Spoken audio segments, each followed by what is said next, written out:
ఫిబ్రవరి 12వ తేదీన మరొకసారి దేశంలో ఉండేటటువంటి కేంద్ర కార్మిక సంఘాలు, స్వతంత్ర ఫెడరేషన్స్, పెన్షనర్స్, రైతులు, వ్యవసాయ కూలీలు మరోసారి సమ్మెకు పిలిపించారు.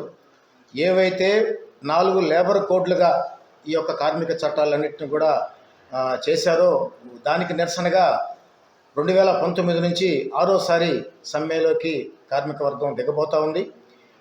ఏవైతే మనం ఊహించామో ఈ కార్పొరేటీకరణకి మనం వ్యతిరేకంగా, ఈ కార్పొరేట్లకి అనుకూలంగా ఈ యొక్క చట్టాలు మార్చడాన్ని వ్యతిరేకిస్తూ 2019లో కోవిడ్ టైంలో 2020లో చేసినటువంటి యొక్క చట్టాలన్నింటినీ కూడా సవరించాలని, బ్రిటిష్ హయాంలోనే పోరాడి సాధించుకున్నటువంటి కార్మిక చట్టాలు కార్మికులకి అమలు చేయాలనేటటువంటి నినాదంతో ఈ యొక్క కార్మిక సమ్మెని మొదలుపెట్టాం. పార్లమెంటులో బిల్లు పాస్ చేశారు.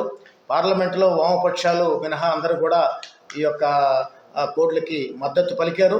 దురదృష్టకరం, మన ఆంధ్ర రాష్ట్రంలో ఉండేటటువంటి తెలుగుదేశం పార్టీ, ప్రతిపక్షంలో ఉండేటటువంటి వైఎస్ఆర్సీపీ, పవన్ కళ్యాణ్ వీళ్ళందరూ కూడా ఈ యొక్క లేబర్ కోడ్లని అనుమతించారు.